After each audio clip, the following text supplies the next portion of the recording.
Everyone. आज का हमारा कोड है ONR003 जल संचयन, संरक्षण और उपयोग। तो आज हम पढ़ने वाले हैं जल संचयन के बारे में, जल संरक्षण के बारे में और उनके उपयोग के बारे में। ये वीडियो आपके लिए बहुत ही इम्पॉर्टेंट होने वाला है क्योंकि इसमें 5 इयर्स के जितने भी मोस्ट इम्पॉर्टेंट और रिपीटेड क्वेश्चन हैं उनको पिक करके तब ये बनाया गया है। और यह स्पेशली इग्नू के जो जून और दिसंबर में एग्ज़ाम होने वाले हैं उनके लिए बनाया गया है। तो फुल एनर्जी के साथ चलिए दोस्तों, हम लोग वीडियो को स्टार्ट करते हैं, क्वेश्चन आंसर्स को देखते हैं और समझते हैं। पहला क्वेश्चन है हमारा, फसल उत्पादन के लिए वर्षा जल संचयन क्या है, इसके लाभों का वर्णन करें। इसमें हम लोग जानेंगे कि फसल उत्पादन के लिए जो हम लोग बारिश के पानी को बचा के रखते हैं उसके लाभ क्या क्या है, उसका यूज़ कैसे होता है। तो वर्षा जल संचयन एक ऐसी वैज्ञानिक तकनीक है जिसके अंतर्गत वर्षा के जल को सतही बहाव के रूप में व्यर्थ होने से रोका जाता है और उसे भविष्य के कृषि के उपयोग के लिए संचित किया जाता है। तो वर्षा जल संचयन क्या है? यह एक ऐसा वैज्ञानिक तरीका है जिसमें जो बारिश का पानी है उसको बहने के बजाय उसको रोका जाता है ताकि उसको इन फ्यूचर हम उसको कृषि में उपयोग कर सके। फसल उत्पादन के संदर्भ में इसका मुख्य उद्देश्य मानसून के दौरान होने वाली अतिरिक्त वर्षा की खेतों में मजबूत मेड़बंदी करके या खेत के एक कोने में कृषि तालाब खोदकर संग्रहित किया जाता है।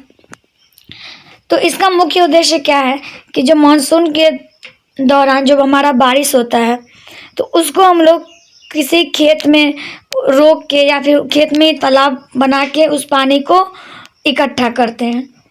यह संचित जल उस समय फसलों के लिए जीवन रक्षण सिद्ध होता है जब मानसून के मौसम के बीच में अचानक 15 से 20 दिनों का एक लंबा सूखा अंतराल आ जाता है। तो ये जो हमारा संचित जल है, जो बचा के रखा हुआ पानी है वर्षा का, वो उस समय बहुत हेल्पफुल होता है जब बीच मानसून में ही 15 से 20 दिनों के लिए एक लंबा सूखा अंतराल पड़ जाता है, सूखा पड़ जाता है। शुष्क और अर्ध शुष्क क्षेत्रों में जहां सिंचाई के स्थायी साधन उपलब्ध नहीं है वहां वर्षा जल संचयन खेती को जीवित रखने का सबसे मुख्य तकनीकी आधार है। यह प्रणाली फसल उत्पादन की निरंतरता और उत्पादकता को बढ़ाने में निम्नलिखित दूरगामी लाभ प्रदान करती है। अब हम इसके जो लाभ है उन्हीं को देखते हैं। तो इसका पहला लाभ यहाँ लिखा है, संचित वर्षा जल मानसून के सूखे के कठिन समय में फसलों के लिए जीवन रक्षण सिंचाई का काम करता है। और फिर जल की उपलब्धता होने से खेत की फसल सघनता बढ़ती है जिससे किसान एक ही खेत में वर्ष में 2 या 3 फसलें आसानी से उगा सकता है। यह व्यवस्था क्षेत्र के भूजल स्तर को भी सुदृढ़ करती है क्योंकि तालाबों में रुका पानी धीरे धीरे रिसकर नीचे जाता है जिससे कुओं और बोरिंग का जल स्तर गर्मियों में भी बना रहता है। उसके बाद जल संचयन संरचनाएं बहते हुए पानी के वेग को धीमा करके खेत की सबसे उपजाऊ ऊपरी मिट्टी के कटाव को पूरी तरह रोक देती है। अपना पानी उपलब्ध होने से गहरे नलकूपों को चलाने का डीजल और बिजली का भारी खर्चा ही बच जाता है जिससे कृषि की कुल लागत में कमी आ जाती है। तो ये हमने जाना वर्षा जल संचयन के बारे में और उनके लाभ के बारे में। अब हम आगे बढ़ते हैं, देखते हैं हमारा नेक्स्ट क्वेश्चन। तो हमारा नेक्स्ट क्वेश्चन है, किन्हीं 2 स्व-स्थान जल संचयन तकनीकों का विस्तार से वर्णन कीजिए। जल संचयन प्रणालियों के चयन को प्रभावित करने वाले कारकों का वर्णन कीजिए। तो बेसिकली इसमें हम लोग जानेंगे, इसमें कोई 2 ऐसा जल संचयन जिसमें खुद से पानी रुक जाता है उनके बारे में देखेंगे और जो जल संचयन प्रणाली का चयन में उसको जो प्रभावित करने वाला कारक है उन्हें देखेंगे। तो स्वस्थान जल संचयन का मूल सिद्धांत है। जल जहाँ गिरे वहीं उसका संचयन और प्रबंधन हो। तो ये जो स्वस्थान जल संचयन है, इसका सिद्धांत क्या है कि जल जहाँ गिरे वहीं उसका संचयन और प्रबंधन हो। इसके अंतर्गत वर्षा जल को किसी बाहरी बड़े जलाशय या बांध में ले जाने के बजाय उसी खेत की मिट्टी के भीतर तुरंत सोखने के लिए प्रबंधित किया जाता है। इससे मिट्टी की जल धारण क्षमता बढ़ती है और पौधों की जड़ों को सीधे नमी प्राप्त होती है। तो इससे क्या होता है कि जो भी जल गिरता है वो वहीं पे उसका संचयन हो जाता है, प्रबंधन हो जाता है, और इससे होता है कि मिट्टी की जो जल धारण क्षमता है वो बढ़ जाती है और पेड़ पौधों की जड़ में डायरेक्ट ही नमी पहुंचता है उसका। तो स्वस्थान जल संचयन का मूल सिद्धांत क्या है? जल जहाँ गिरे वहीं उसका संचयन और प्रबंधन हो।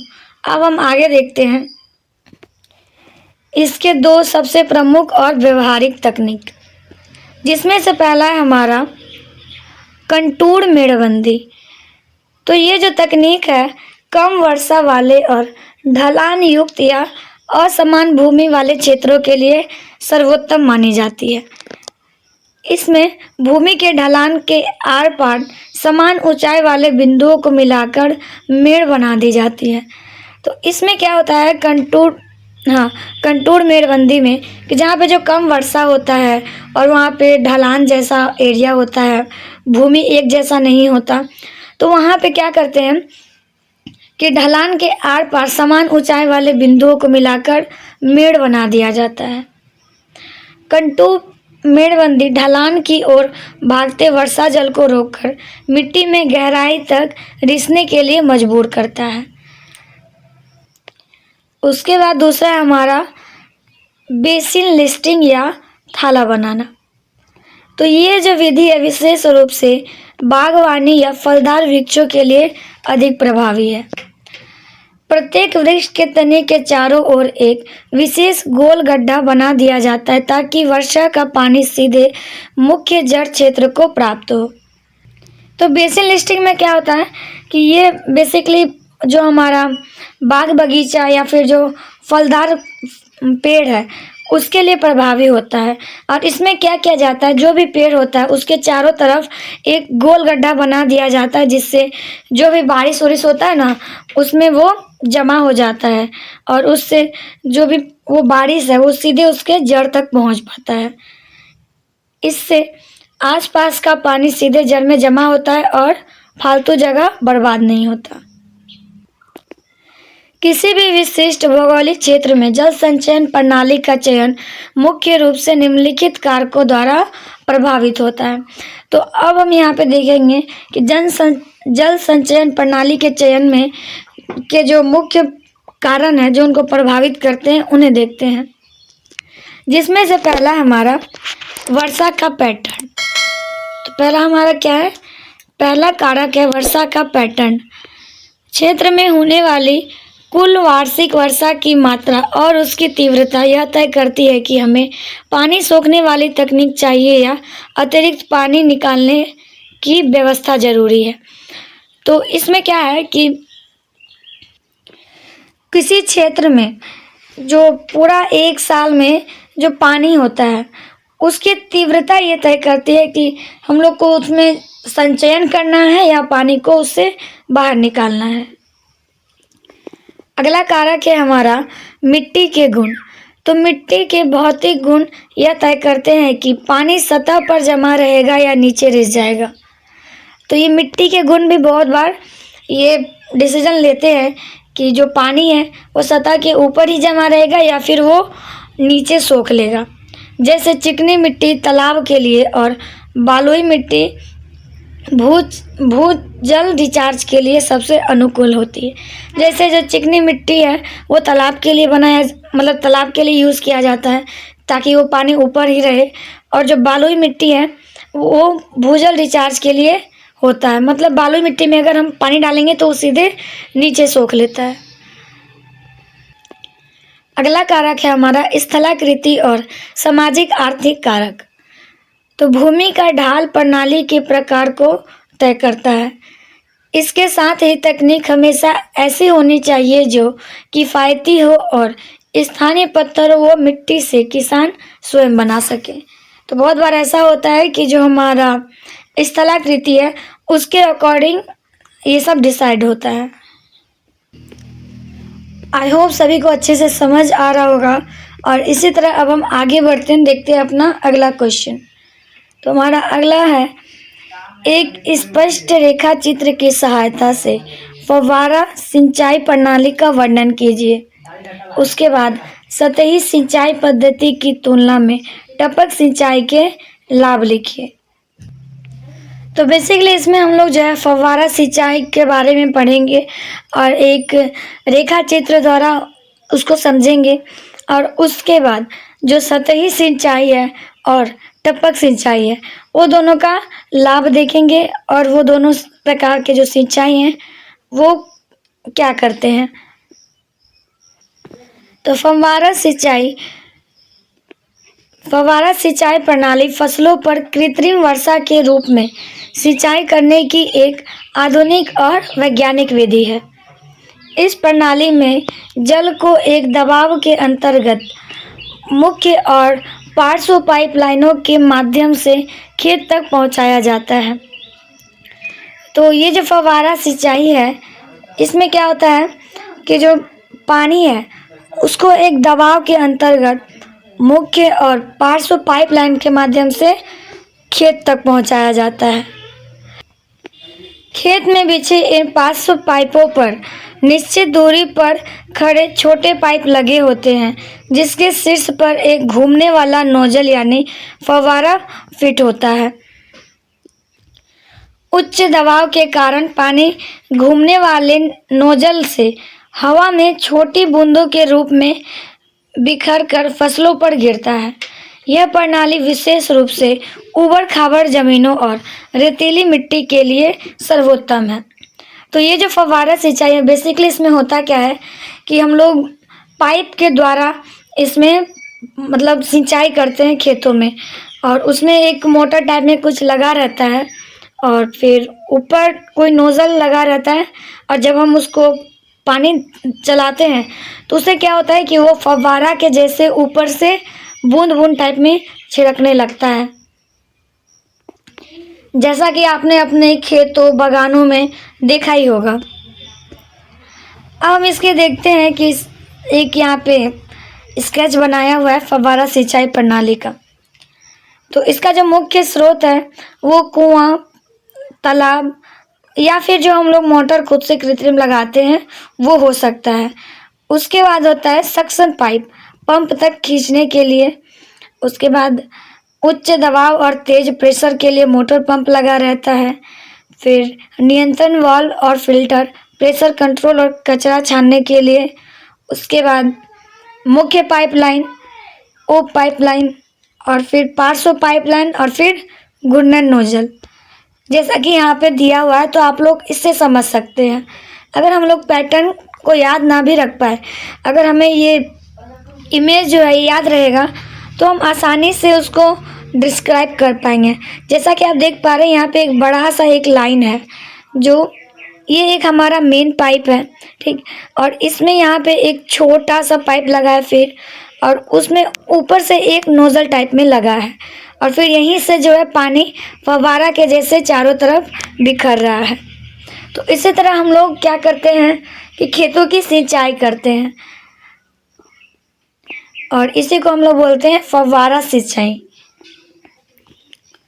पारंपरिक सतही सिंचाई में पूरे खेत को पानी से लबालब भर दिया जाता है जिससे पानी का बहुत नुकसान होता है। बट इसी के विपरीत जो ड्रिप सिंचाई है उसको हम लोग देखते हैं और इसके लाभ को देखते हैं।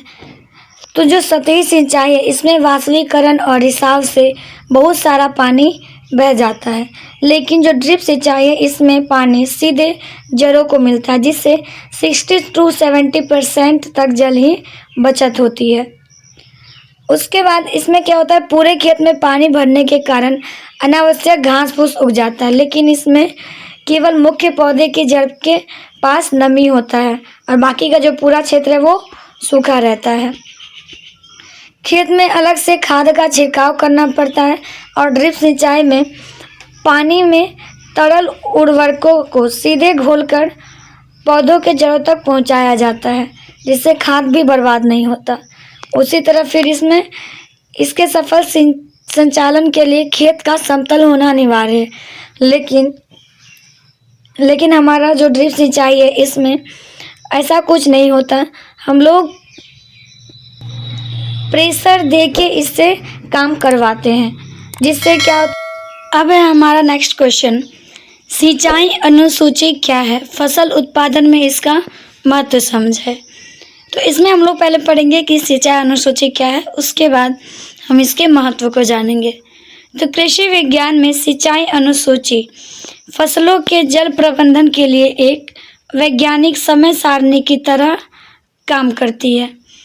यह एक ऐसी तकनीकी योजना है जो मुख्य रूप से दो बड़े और महत्वपूर्ण सवालों का सटीक निर्धारण करती है, जिसमें से पहला है खेतों में फसल की सिंचाई कब देनी है और दूसरा उसे कितनी मात्रा में जल देना है। तो ये जो सिंचाई अनुसूची है ये एक तरह से फसलों के जल प्रबंधन के लिए जो समय सारणी है तो ये उसका काम करती है। और बेसिकली ये दो क्वेश्चंस पूछती है कि पहला खेत में फसल की सिंचाई कब देना है और उसके बाद उसमें कितनी मात्रा में पानी देना है या जल देना है। अब हम इसके इम्पोर्टेंस को देखेंगे, जिसमें से पहला है फसलों की क्रांतिक अवस्था और क्रिटिकल ग्रोथ पर सिंचाई अनुसूची के अनुसार सही समय पर पानी देने से पैदावार बम्पर मिलती है और यह प्रणाली खेत को अत्यधिक जल भराव और जड़ों के सड़ने से बचाती है, क्योंकि यह मिट्टी में हवा और नमी का संतुलन बनाए रखती है। अनियंत्रित सिंचाई से मिट्टी में मौजूद महंगे पोषक तत्व और खाद पानी में घुलकर जमीन के अत्यधिक नीचे चले जाते हैं, जहां पौधों की जड़ें पहुंच ही नहीं पाती। सही मात्रा में पानी देने से खाद जड़ों के पास ही टिकी रहती है, जिससे पोषक तत्वों का पूरा लाभ पौधों को मिलता है। इस टाइम टेबल के कारण बेमतलब पंप न चलाने से किसान का कीमती समय, मजदूरी और बिजली डीजल का पैसा बचता है और कृषि लागत कम होती है।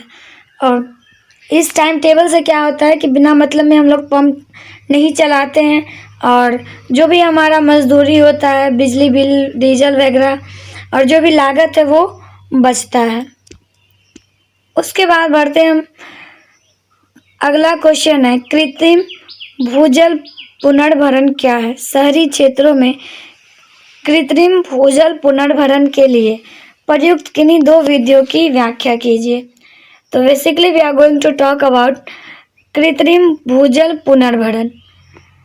तो कृत्रिम भूजल पुनर्भरण क्या है और उसके बाद जो हमारा सिटी एरिया में ये कृत्रिम भूजल पुनर्भरण के लिए जो दो विधि है उनके बारे में बताना है।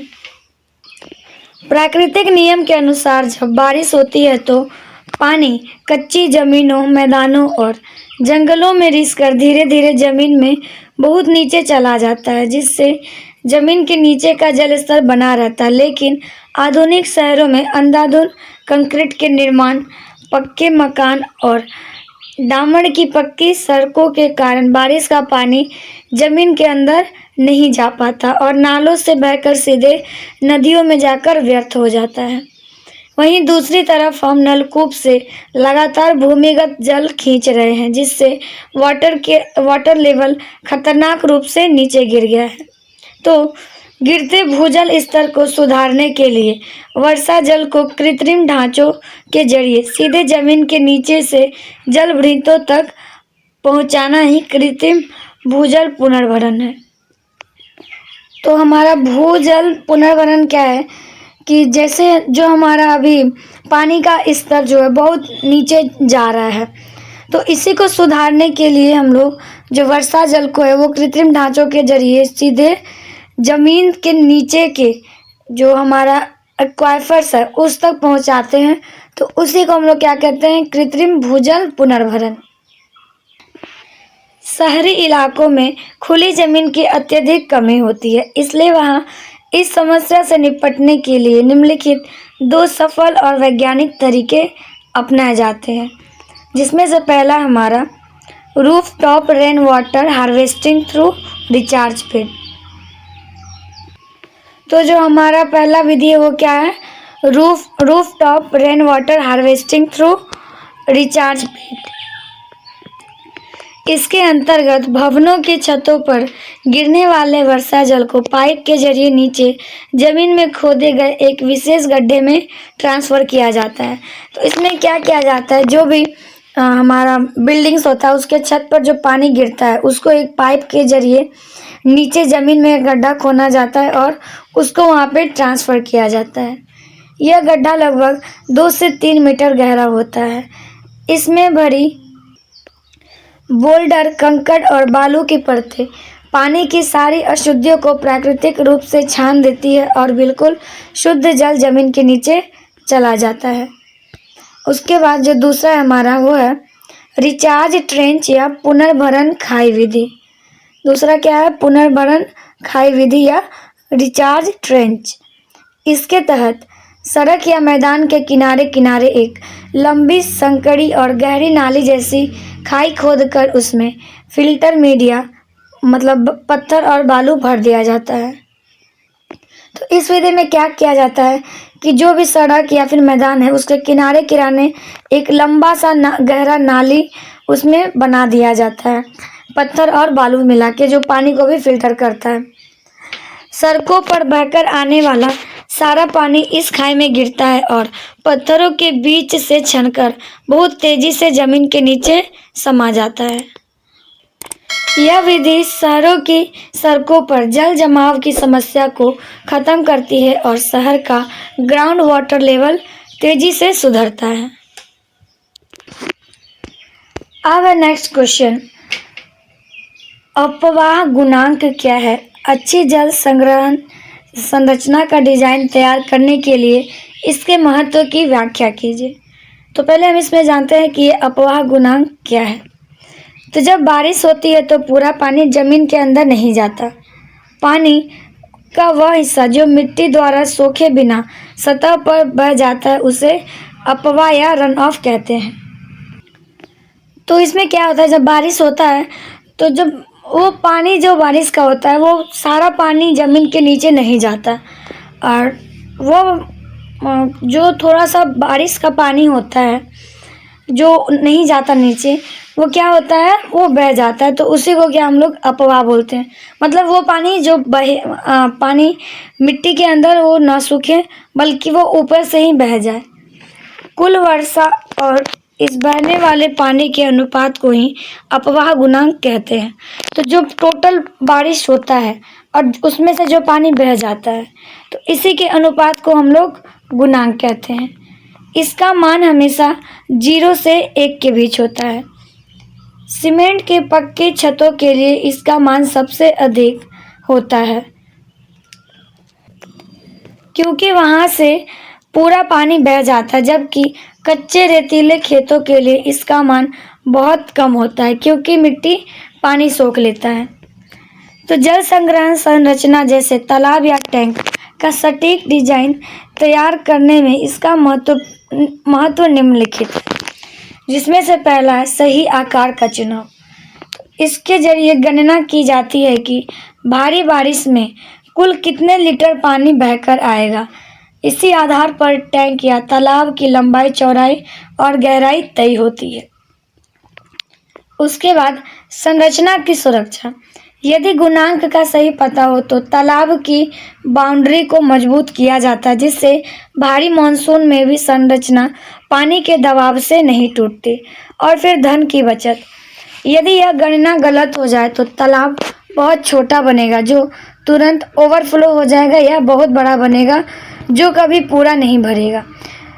तो यह गुणांक पैसे की बर्बादी को भी पूरी तरह से रोकता है। तो अभी हमने अपवाह गुणांक के बारे में जाना और उसके जो भी इम्पोर्टेंट्स हैं उन्हें देखा। अब हम आगे बढ़ते हैं और हमारा अगला क्वेश्चन है, प्रग्रहण सतहों के उन विभिन्न प्रकारों की व्याख्या कीजिए जहां से वर्षा जल का संग्रहण किया जाता है। तो ये प्रग्रहण क्या है, पहले ये जानते हैं। तो प्रग्रहण या कैचमेंट सतह उस किसी भी ऊपरी सतह को कहते हैं जिस पर वर्षा की बूंदें सीधे आके गिरती है। मतलब जहाँ पे वर्षा की बूंदें सीधे आके गिरे उसी को हम लोग प्रग्रहण या फिर कैचमेंट बोलते हैं, और जहाँ से जल संग्रह की शुरुआत होती है। जल प्रबंधन में मुख्य रूप से 3 प्रकार की प्रग्रहण सतहों का उपयोग किया जाता है। तो इसमें टोटल कितने मुख्य प्रकार के प्रग्रहण का सतह का उपयोग किया जाता है? बेसिकली 3 का। तो आइए चलिए ये तीनों को देखते हैं। पहला है हमारा रूफ टॉप कैचमेंट या फिर छत की जो हमारी सतह होती है वो।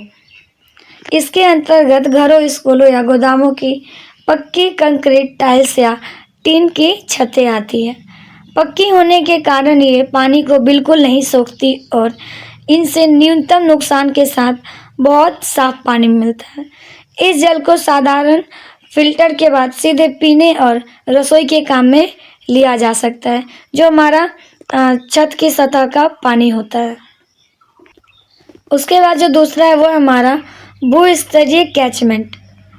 इसके अंतर्गत खेत के ढलान, कड़क बंजर जमीन, घास के मैदान या पहाड़ी क्षेत्र आते हैं। इनका उपयोग बड़े पैमाने पर कृषि तालाबों या चेक डैम में पानी इकट्ठा करने के लिए किया जाता है। इस पानी में मिट्टी और गाद की मात्रा अधिक होती है, इसलिए इसके आगे सिल्ट ट्रैप या मिट्टी रोकने का गड्ढा बनाना जरूरी है। उसके बाद है हमारा तीसरा शहरी पक्के रास्ते और सड़क। तो शहर में डामर की पक्की सड़कें और फुटपाथ इसके उदाहरण हैं। मानसून में इनसे लाखों लीटर पानी बहता है, जिसे नालियों के माध्यम से फिल्टर पिट में मोड़कर जमीन के नीचे भेजा जाता है, जिससे भूजल स्तर सुदृढ़ होता है। तो यहाँ हमने कैचमेंट और उसके प्रकारों को देखा। उसके बाद है अगला क्वेश्चन हमारा कि 18 मीटर चौड़ी और 10 मीटर लंबी किसी छत में 220 मिमी वार्षिक वर्षा होती है। यह मानते हुए कि संग्रहण क्षमता 80% है। संग्रहित जल के आयतन की गणना कीजिए। तो इसमें ना हमें पता करना है कि जो संग्रहित जल का आयतन कितना है। तो यह एक क्वेश्चन है। इसको हम लोग 3 इजी स्टेप्स में बिना कोई हार्ड वर्ड के समझते हैं।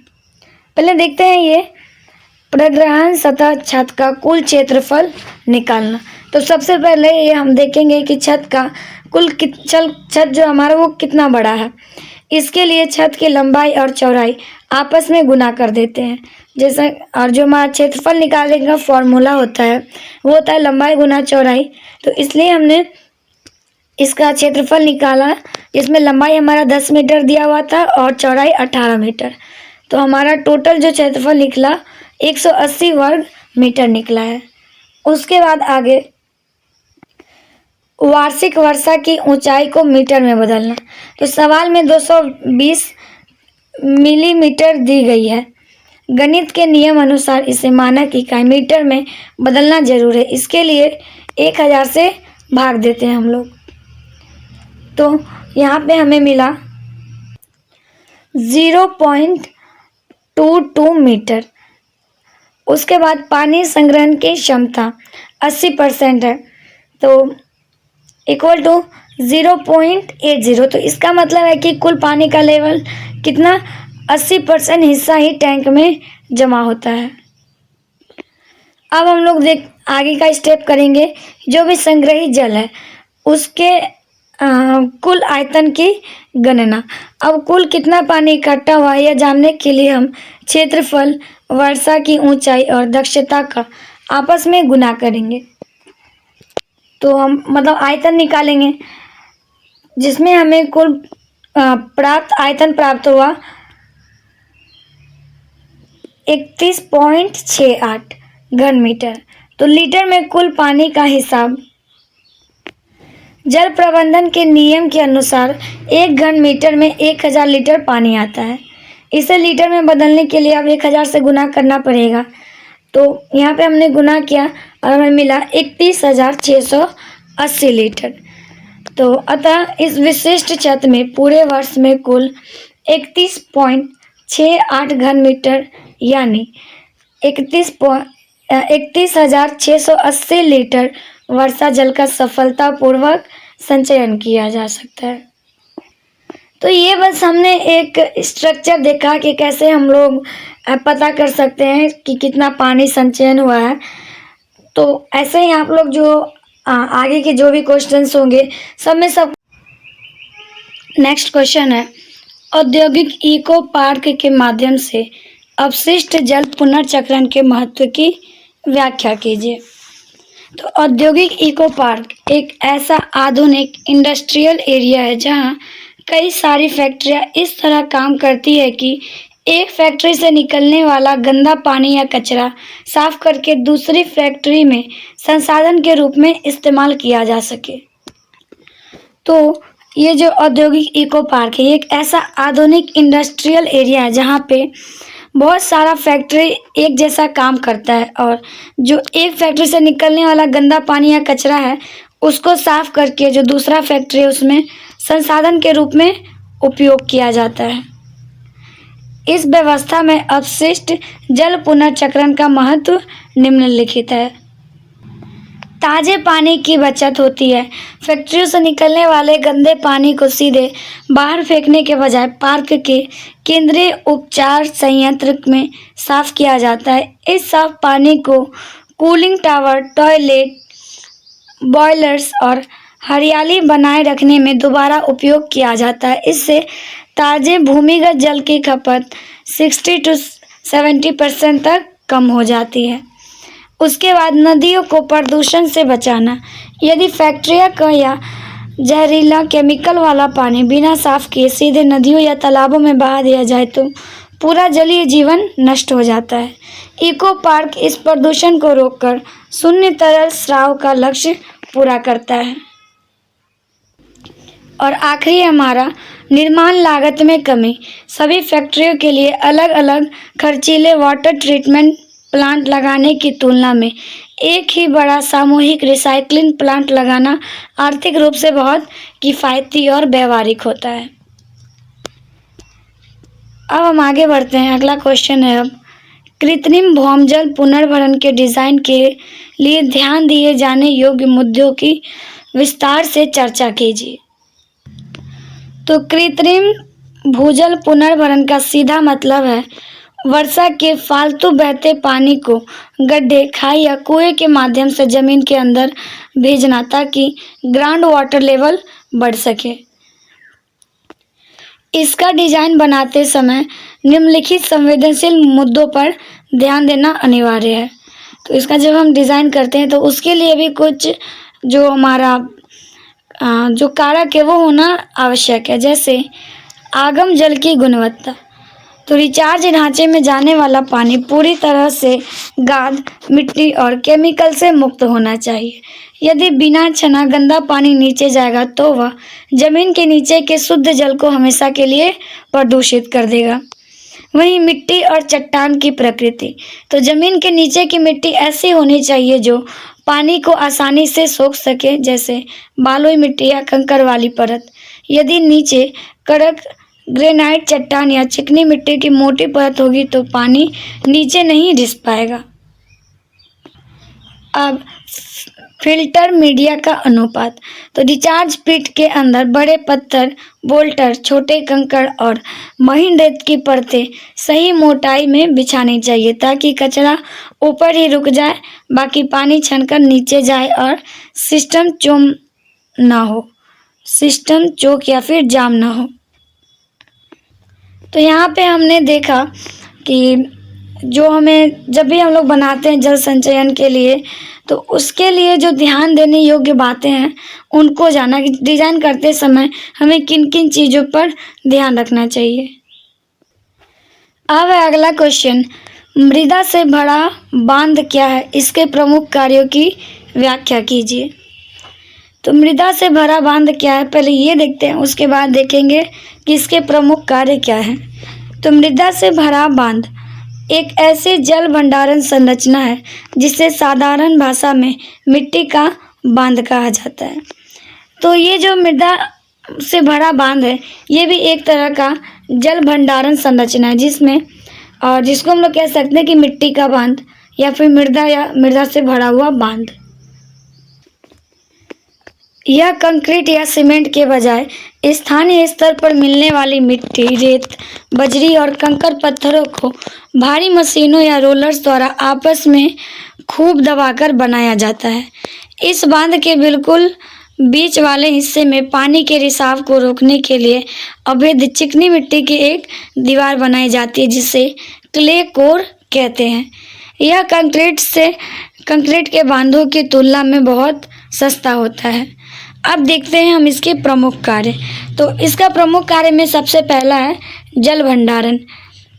इसका प्रमुख कार्य मानसून या बाढ़ के दौरान बहने वाले नदी या पहाड़ी नालों के अतिरिक्त पानी को रोककर एक विशाल कृत्रिम तालाब बनाना है ताकि पानी बहकर बर्बाद ना हो। तो ये जल भंडारण का क्या पहला जो कार्य है जल भंडारण का, तो इसमें क्या करता है कि मानसून या बाढ़ के दौरान जो भी बह जाने वाला पानी है उसको रोक कर ये एक बहुत ही बड़ा और कृत्रिम तालाब बनाता है जिससे वो पानी जो है बर्बाद ना हो, हम उसको फिर से यूज़ कर पाए। दूसरा है फसलों के लिए सिंचाई।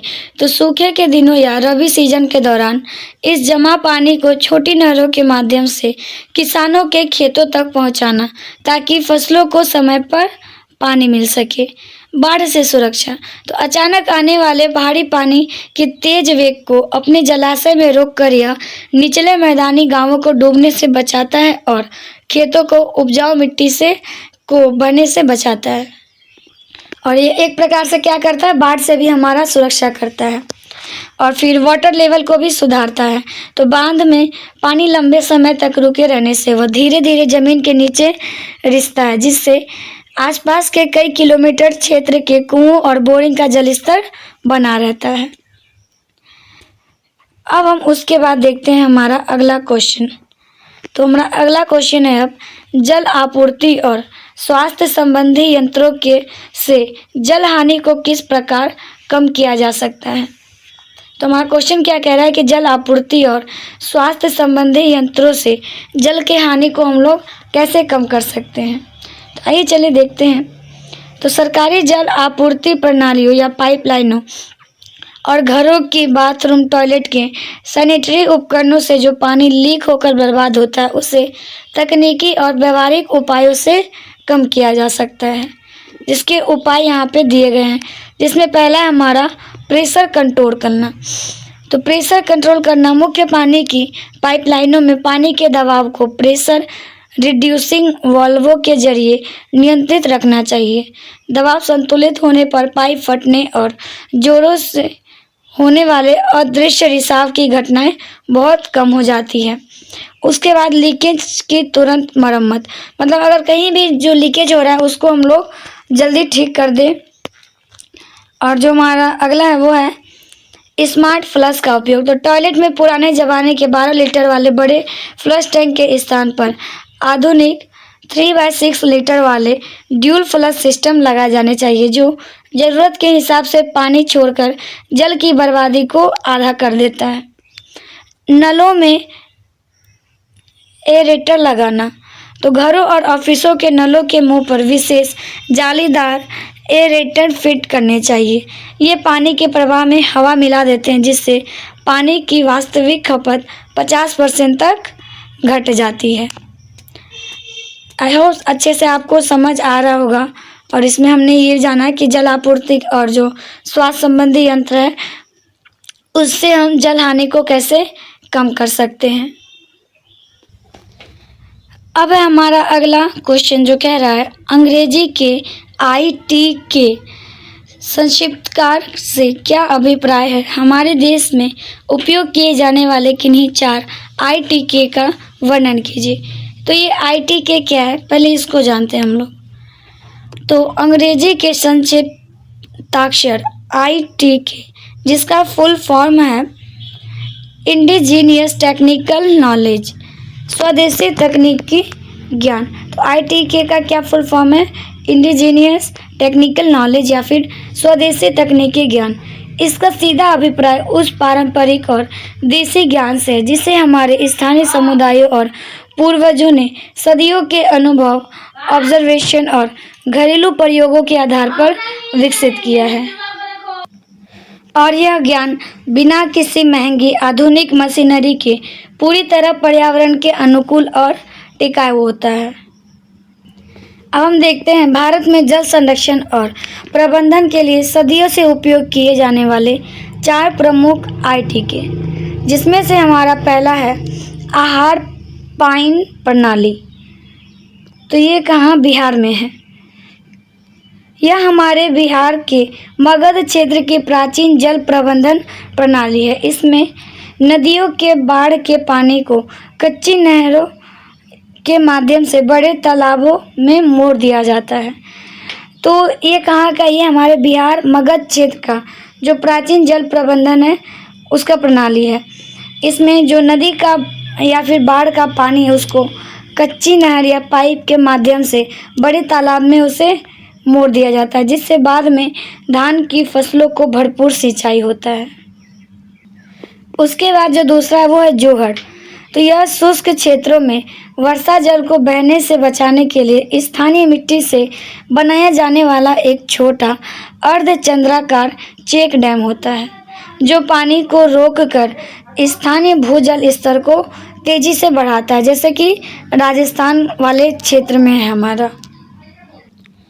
नेक्स्ट है ब्रांच ड्रिप सिंचाई, जो मेघालय के एरियाज में होते हैं। तो इसमें पहाड़ी ढलानों पर पानी को दूर तक ले जाने के लिए बांस को बीच से फाड़कर पाइपों का एक नेटवर्क बनाया जाता है, जिससे पानी बूंद बूंद करके सीधे पौधों की जड़ तक पहुंचता है। उसके बाद अगला है कुंड या कुंडी। तो ये भी बेसिकली राजस्थान में ही पाया जाता है। तो मरुस्थलीय क्षेत्रों में निर्मित तस्करी नुमा पक्के भूमिगत टैंक, जो वर्षा जल को वाष्पीकरण से बचाकर पीने के लिए साल भर सुरक्षित रखते हैं। तो इसमें हमने ITK जाना और उसके प्रकार को जाना। उसके बाद हमारा अगला क्वेश्चन है जल उपयोग दक्षता क्या है, इसे प्रभावित करने वाले विभिन्न कारक लिखिए। तो इसमें हमें पहले जानना है कि प्रति इकाई उपयोग या उपभोग किए गए पानी से फसल की कुल कितनी पैदावार प्राप्त होती है, उसी के अनुपात को जल उपयोग दक्षता कहते हैं। मतलब जो फसल में उपयोग किया गया पानी है उससे कितना हमारा पैदावार हो रहा है, उसी का जो अनुपात है उसको हम लोग जल उपयोग दक्षता, वाटर यूज इफिशिएंसी कहते हैं। सरल शब्दों में फसल द्वारा उपभोग किए गए कुल पानी और कुल उत्पादन का संबंध WUE है। ठीक, इसका सीधा लक्ष्य होता है कम से कम पानी खर्च करके खेतों में अधिकतर बम्पर पैदावार हासिल करना। आगे देखते हैं हम इसको प्रभावित करने वाले कारक, जिसमें से हमारा पहला कारक है सिंचाई की पद्धति। तो पारंपरिक सतही सिंचाई में पानी का बहुत बड़ा हिस्सा धूप में उड़ जाता है और इससे क्या होता है, दक्षता कम होती है। इसके विपरीत टपक या फिर ड्रिप सिंचाई प्रणाली में पानी पाइपों द्वारा सीधे पौधों की जड़ों को बूंद बूंद मिलता है, जिससे जल का उपयोग दक्षता 90% से अधिक हो जाता है। दूसरा कारक है मिट्टी के गुण और जैविक तत्व। तो रेतीली मिट्टी की जल धारण क्षमता बहुत कम होती है, जिससे पानी तुरंत नीचे बैठ जाता है और पौधों को नहीं मिलता। इसके विपरीत जिस मिट्टी में प्रचुर मात्रा में गोबर की खाद या कंपोस्ट होता है, वह नमी को लंबे समय तक रोक कर रखती है और इससे दक्षता बढ़ती है। और जो हमारा अगला कारक है वो है मिल्चिंग और खपतवार नियंत्रण। तो खेत की मिट्टी को पुआल या प्लास्टिक की पन्नी से ढकना धूप में पानी उड़ने से रोकता है। साथ ही समय पर घास फूस निकालने से पूरा पानी सिर्फ मुख्य फसल को मिलता है, जिससे दक्षता सुदृढ़ होती है। उसके बाद है हमारा अगला क्वेश्चन, सतही जल संग्रहण क्या है, व्याख्या कीजिए। तो बेसिकली इसमें हम लोग पढ़ेंगे कि ये सतही जल संग्रहण क्या है। तो वर्षा के जल को जमीन के भीतर सिरकने देने या गंदे नालों से बहकर नदियों के माध्यम से समुद्र में जाकर व्यर्थ होने से पहले पृथ्वी की सतह पर प्राकृतिक या कृत्रिम जलाशयों में रोककर एकत्र कर लेना ही जल संग्रहण कहलाता है। जल संग्रहण मतलब हम लोग जो भी बारिश का पानी हो रहा है उसको हम लोग बर्बाद नहीं कर रहे हैं, बल्कि उसको पृथ्वी की सतह पर ही प्राकृतिक या कृत्रिम जलाशय के माध्यम से उसको रोककर इकट्ठा कर लेते हैं। उन शुष्क क्षेत्रों के लिए वरदान है ये, जहाँ पर भूजल स्तर बहुत नीचे है या जहाँ का बोरवेल का पानी अत्यधिक खारा और अनुपयोगी है। अब हम इसके विस्तृत व्याख्या और इसके लाभों को देखते हैं, जिसमें से पहला है प्रमुख संरचना, जिसके अंतर्गत ग्रामीण और कृषि क्षेत्रों में बड़े पैमाने पर सामुदायिक तालाब, पोखर, छोटे चेक डैम और व्यक्तिगत स्तर पर खेतों के कोनों में कृषि तालाब खोदे जाते हैं। फिर है मानसून का संतुलन। भारत में वर्षा मुख्य रूप से मानसून के केवल 3-4 महीनों में ही केंद्रित होती है, जबकि बाकी के 8 महीने सूखे जैसे होते हैं। तो यह तकनीक मानसून के दौरान होने वाले अतिरिक्त और भारी वर्षा के सतही बहाव को अपने भीतर सहेज कर रख लेती है। व्यवहारिक उपयोग। तो इस संग्रहित जल का उपयोग रबी सीजन की फसलों की जीवन रक्षण, सिंचाई करने, गांवों के पशुधन को पानी पिलाने और रोजमर्रा की अन्य आवश्यकताओं को पूरा करने में किया जाता है।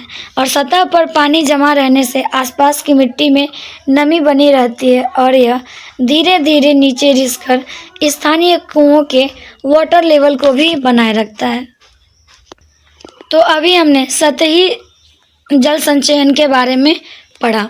उसके बाद है अगला हमारा कंटूर बांध बनाना क्या है और इसके लाभ क्या है। तो कंटूर बांध बनाना मुख्य रूप से कम वर्षा वाले पहाड़ी या ढलान युक्त कृषि क्षेत्रों में मिट्टी और जल संरक्षण के लिए अपनाई जाने वाली एक अत्यंत प्रभावी इंजीनियरिंग विधि है। इसके अंतर्गत पहाड़ी या ढलान वाले खेतों पर एक समान ऊंचाई वाले बिंदुओं को मिलाने वाली काल्पनिक रेखा के आर पार मिट्टी या स्थानीय पत्थरों की मजबूत मेड़ या छोटे बांध बनाए जाते हैं। तो इसका उपयोग कहाँ किया जाता है? जो हमारा पहाड़ी एरिया होता है, ढलान वाला होता है, वहाँ पे क्या करते हैं, जो ढलान वाले खेत होते हैं उसमें एक समान ऊंचाई वाले बिंदु को हम लोग मिलाकर एक क्या करते हैं, बांध बना देते हैं, जिसके प्रमुख लाभ है कि पानी के वेग को कम करना। तो पहाड़ की तीव्र ढलान के कारण वर्षा जल बहुत तेज गति से नीचे की ओर भागता है और जमीन को सोखने का मौका नहीं मिलता। तो कंटूर बांध इस भागते पानी को रास्ते में ही रोक लेते हैं, जिससे पानी की गति धीमी हो जाती है और उसे मिट्टी के भीतर गहराई तक रिसने का पूरा समय मिलता है। उसके बाद मिट्टी का कटाव रोकना। तो तेज गति से बहता हुआ पानी अपने साथ खेत की सबसे ऊपरी और सबसे उपजाऊ मिट्टी की परत को बहा ले जाता है। यह तकनीक पानी के वेग को धीमा करके खेत की उपजाऊ मिट्टी के इस कटाव को पूरी तरह रोक देता है, जिससे खेत का जो उत्पादकता है वो खत्म नहीं होता।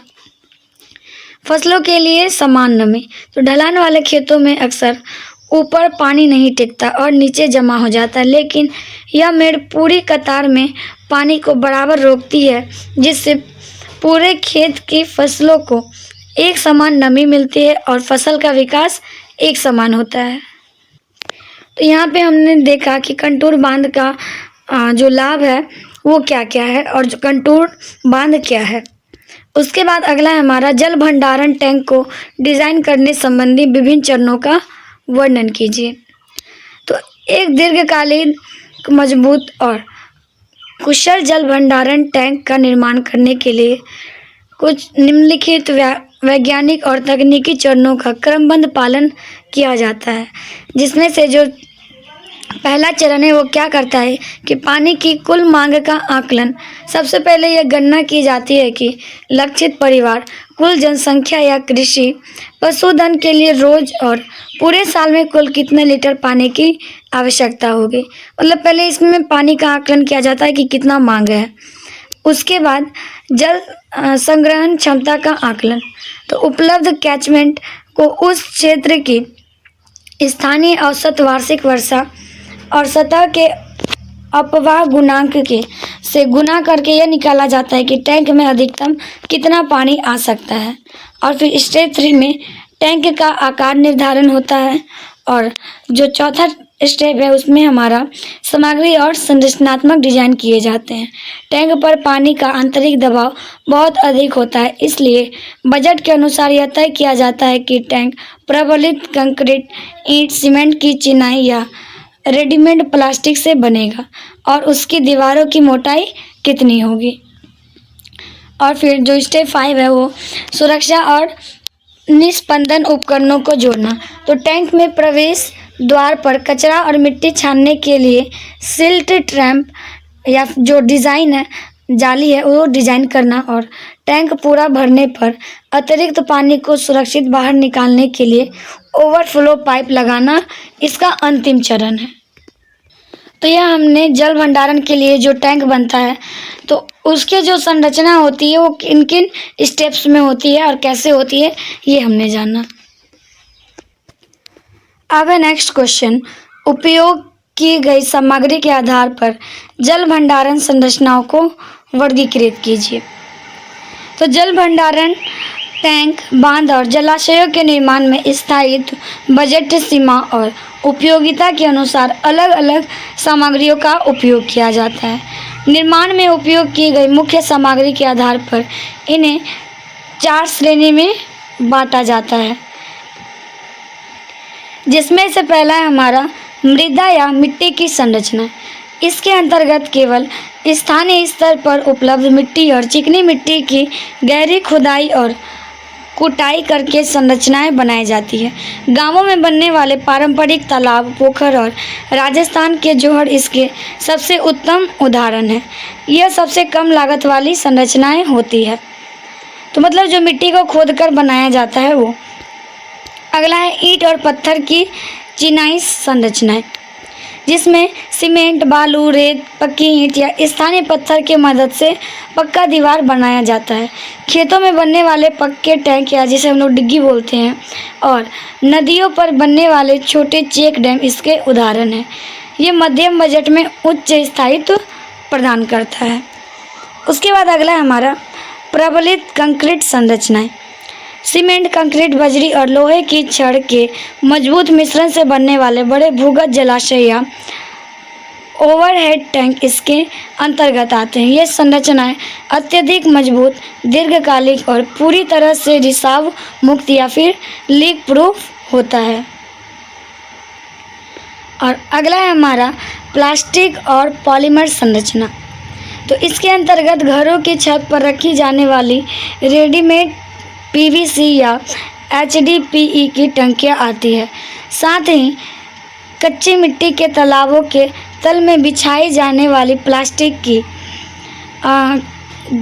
क्या है जियो मेम्ब्रेन लाइनिंग भी इसी श्रेणी में आते हैं, जो पानी को नीचे रिसने में 100% रोक देती है। अब हम आगे बढ़ते हैं और हमारा अगला जो टॉपिक है वो है शॉर्ट नोट्स का। मतलब इसमें जो है हमें कुछ टॉपिक्स दिए रहेंगे। और तो पहला टॉपिक है इसमें हमारा पारगम्यता।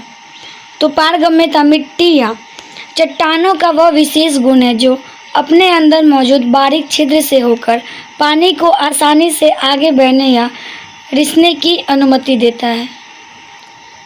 तो ये जो पारगम्यता ये क्या करता है कि मिट्टी या चट्टानों का ये एक विशेष गुण है जो अपने अंदर मौजूद बारीक छेद से होकर पानी को आसानी से आगे बहने या फिर रिसने का परमिशन देता है। जल प्रबंधन की दृष्टि से यह एक अत्यंत महत्वपूर्ण कारक माना जाता है। जिस मिट्टी के कण जितने बड़े होते हैं उसकी पारगम्यता उतनी ही अधिक होती है। उदाहरण के लिए बालू या रेतीली मिट्टी की पारगम्यता सबसे अधिक होती है, इसलिए वह वर्षा जल को बहुत तेजी से सोखकर जमीन के नीचे भेज देती है। फिर हमारा अगला टॉपिक है तलछट जमा होना। इसका क्या मतलब है कि जब वर्षा का पानी खेतों या पहाड़ी ढलानों से बहकर आता है तो वह अपने तीव्र वेग के साथ मिट्टी, गाद, कंकड़ और बालू को बहाकर ले आता है, जिसे तकनीकी भाषा में तलछट या गाद कहते हैं। तो जब यह बहता हुआ गंदा पानी किसी शांत जल भंडारण संरचना जैसे तालाब, डिग्गी या बांध के जलाशय में पहुंचता है तो पानी की गति धीमी हो जाने के कारण यह भारी मिट्टी और गाद नीचे तली में बैठ जाते हैं। तो इसी प्रक्रिया को क्या कहते हैं हम लोग? तलछट जमा होना। मतलब पानी में जो भी गंदा चीज़ होता है, कंकड़, बालू, मिट्टी, तो उसी को हम लोग क्या तलछट बोलते हैं। और जब वो कहीं जाके किसी जल संरचना में जाके बैठ जाता है, नीचे जमा हो जाता है, तो उसी को तलछट जमा होना कहते हैं।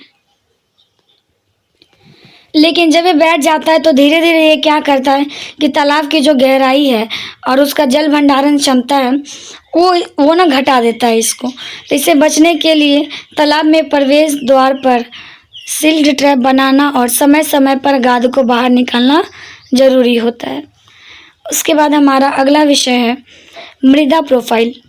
तो ये मृदा प्रोफाइल क्या है? तो यदि हम ज़मीन के अंदर एक सीधी गहरी खाई खोदें तो हमें ऊपर से नीचे तक मिट्टी की कई अलग अलग रंग, गुण, मोटाई वाली परतें दिखाई देती है। मिट्टी की इस ऊर्ध्वाधर काट को मृदा प्रोफाइल कहते हैं। मतलब जैसे ही हम लोग अगर पृथ्वी को अगर खोदते हैं अंदर और सीधी गहराई में, तो हमें क्या होता है, मिट्टी का अलग अलग रंग, रूप, मोटा परत, पतला परत, ये देखने को मिलता है। तो इसी को हम लोग मृदा प्रोफाइल या सॉइल प्रोफाइल बोलते हैं। और इसकी विभिन्न परतों को विज्ञान की भाषा में संस्तर या होरोजेंस कहते हैं। और इसको विज्ञान की भाषा में क्या कहते हैं? संस्तर या फिर होराजाइंस कहते हैं। इसकी सबसे ऊपरी परत जैविक तत्व और ह्यूमस से भरपूर होती है, जो फसलों के उगने और पानी सोखने के लिए मुख्य आधार बनती है। इसके नीचे कंकड़ पत्थरों की परत होती है। जैसा कि हमारा यहाँ पे एक इमेज भी दिया हुआ है, जिससे हम लोग यहाँ देख सकते हैं कि सबसे पहला जो हमारा इसमें ज़्यादा मिट्टी है, ऑर्गेनिक चीज़ें हैं। और फिर जैसे जैसे ये चीज़ नीचे की तरफ आता है, ये धीरे धीरे क्या होता है, इसमें कंकड़, मिट्टी ये ज़्यादा मिलने लगते हैं। तो इससे हम कह सकते हैं कि जो हमारे ऊपर की एक दो परत है, सिर्फ वही क्या करती हैं, जो भी हमारे उत्पादन है उसके लिए बहुत महत्वपूर्ण होती है। बाकी नीचे जो भी है उसमें धीरे धीरे क्या होता है कि कंकड़ वगैरह, जो भी हमारा बालू और रेतीला चीज़ है, वो बाकी की चीज़ें होती है। और जो मिट्टी है बस ऊपर के साइड में ही होती है। तो आप लोग यहाँ देख पाएंगे ये सॉइल प्रोफाइल। जल संरक्षण के दृष्टिकोण से मृदा प्रोफाइल का अध्ययन करना बहुत ज़रूरी है। इसी से हमें यह सटीक जानकारी मिलती है कि ज़मीन के नीचे कंकड़, अवैध चट्टानें कहाँ पर है और मिट्टी की जड़ कहाँ पर है, और मिट्टी की जो जल धारण क्षमता है वो कैसी है। इसी डेटा के आधार पर जल संरचनाओं के निर्माण की गहराई का सही चयन किया जाता है। उसके बाद अगला टॉपिक है हमारा जलभर या फिर एक्यूफर। तो ज़मीन के नीचे गहराई में स्थित रेत, कंकड़, बजरी और दरारदार चट्टानों की वह प्राकृतिक परत जो अपने भीतर प्रचुर मात्रा में भूजल को सोखकर और जमा करके रखती है, उसे जलभर कहते हैं। मतलब ज़मीन के नीचे गहराई में जितना भी रेत, कंकड़, बजरी और जो भी दरारदार चट्टानें हैं, तो उसमें कुछ ऐसा होता है कि जो हमारा जल होता है उसको सोख कर और जमा करके रखता है। तो उसी को हम लोग क्या कहते हैं, जलभर या एक्यूफर बोलते हैं। यह सरल शब्दों में ज़मीन के नीचे छुपा हुआ पानी का एक विशाल प्राकृतिक टैंक होता है। जब हम अपने गांवों या खेतों में कुआं खोदते हैं या बोरिंग करवाते हैं तो पानी इसी एक्वीफर की परत से ही बाहर निकल कर आता है। उसके बाद अगला है हमारा फ्री बोर्ड। तो ये फ्री बोर्ड क्या है? तो किसी तालाब, जल भंडारण टैंक या मिट्टी के बांध में पानी के अधिकतम स्तर से लेकर बांध या टैंक के सबसे ऊपरी सूखे किनारे के बीच की बची हुई सुरक्षित खाली ऊंचाई को फ्री बोर्ड कहते हैं।